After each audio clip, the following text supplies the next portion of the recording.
He admitted how he had used his position to sleep with the innocent girls. He admitted how his greed for power had led him to ruin. In the bustling town of Newi, where red earth clung to the feet of traders and the sound of bicycle bells mixed with the cries of market women, there stood a man held in high regard, Mr. Okoro. To the people, he was more than just a schoolteacher. He was a father of three, a loving husband to his wife, a man trusted with molding the future of children. Parents greeted him with respect, elders spoke his name with pride, and the church often praised him as a pillar of discipline and morality. But behind the chalk dust of his classroom lay a truth too dark to remain hidden forever. Inside those four walls, knowledge was not the only thing being exchanged. For many girls, passing a subject did not depend on hard work or sleepless nights of study. It depended on silence. Chinwe, just 16, carried her widowed mother's hopes of a better life. She entered the classroom each day with determination, yet every glance from her teacher made her uneasy. The promises he whispered were not of education, but of favors in exchange for marks.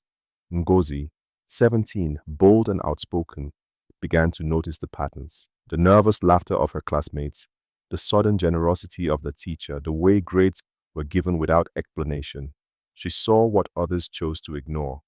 And then there was Adais, quiet and withdrawn, who had already given in to Mr. Okoro's demands.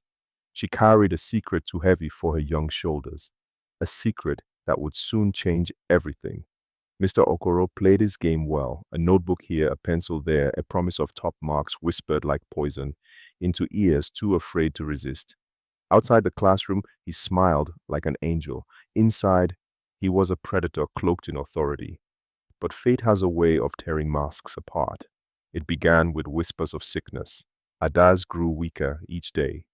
What her family thought was fever turned out to be something far deadlier. She had contracted a virus, a sickness that spread silently, without mercy. And before she knew it, she had passed it on to the very man who claimed power over her. When Mr. Okoro began to feel its sting, fear consumed him. The mighty teacher, once proud and untouchable, now stood trembling before the truth of his deeds. One evening, his wife, Mrs. Okoro, found him sweating on the bed, his Bible half open, his eyes red with guilt. She asked what troubled him, but the words choked in his throat. For how could he tell the woman who gave him love and children that he had betrayed them all? Days later, unable to bear the weight of his shame, he gathered the courage to confess.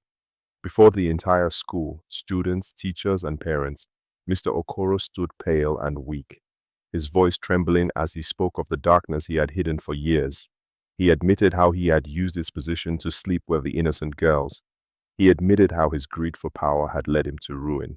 And finally, he admitted that he was dying. The crowd gasped. Mothers covered their mouths in horror. Fathers clenched their fists, their pride wounded.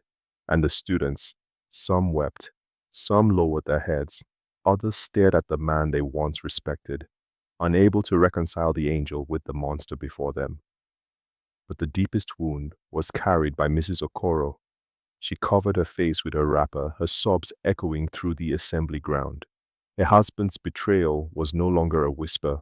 It was a curse written in the open for all to see. Within days, death came for Mr. Okoro. The sickness consumed him, and he slipped away, leaving behind a family in ruins and a community scarred. His classroom, once filled with whispers of fear, now stood silent. The chalkboard wiped clean, the wooden desks empty, yet the memory of what happened lingered like smoke after fire.